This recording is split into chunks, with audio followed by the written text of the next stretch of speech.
मनोहरपुर नामक एक सुंदर गांव था। गांव की मिट्टी बहुत उपजाऊ थी, अतः गांव के अधिकांश लोग खेती किया करते थे। इसी मनोहरपुर में दो भाई रहते थे। दोनों किसान थे। उनके घर अलग अलग थे, पर दोनों में बद्धा प्रेम था। दोनों भाई हमेशा एक दूसरे की भलाई की बात सोचा करते थे। इस वर्ष पूरे गांव में फसल अच्छी हुई थी। कटाई हो चुकी थी। खलिहान में सबके अनाज के ढेर लगे थे।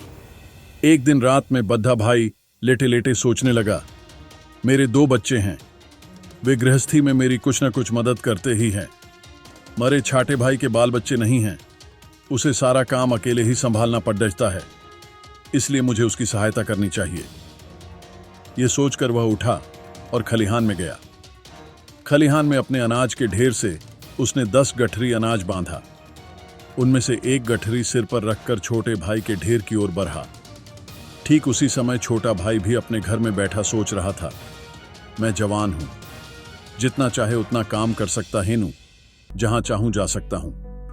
किसी कारणवश यदि खेती में फायदा नहीं हुआ तो कोई दूसरा काम कर लूंगा। मेरा खर्च कम है, लेकिन मेरे बड्ढे भैया तो बाल बच्चे वाले हैं। घर गृहस्थी के खर्च अधिक हैं, इसलिए मुझे उनकी सहायता करनी चाहिए। वह भी उठा और खलिहान में गया। खलिहान में अपने अनाज के ढेर में से उसने भी 10 गठरी अनाज बांधा। उनमें से एक गठरी सिर पर उठाकर बड्ढे भाई के ढेर की ओर बढ़ा। अंधेरी रात थी, हाथ को हाथ भी दिखाई न देता था। इस वातावरण में दोनों भाई धीरे धीरे एक दूसरे के अनाज के ढेर की ओर बढ़ रहे थे। अचानक वे एक दूसरे से टकरा गए। दोनों चौंक कर एक साथ बोले, कौन है?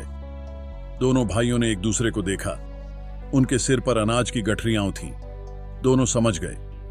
बड्ढे भाई ने कहा, छोटे, तुम्हारी मदद करने वाला कोई नहीं है।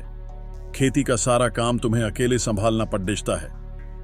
मैंने सोचा कि तुम्हारे पास अनाज अधिक होगा तो अधिक दिन तक घर चलेगा, इसलिए मैं खलिहान से अनाज तुम्हारे ढेर में डालने जा रहा था।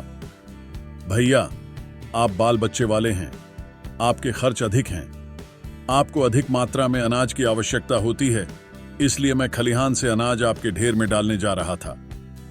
अपनी बात कहते सुनते दोनों भाइयों की आंखें भर आ रहीं। दोनों रोते हुए एक दूसरे के गले लग गए। दोनों भाइयों के प्रेम की यह कहानी आज भी लोग भाव विभोर होकर सुनते सुनाते हैं।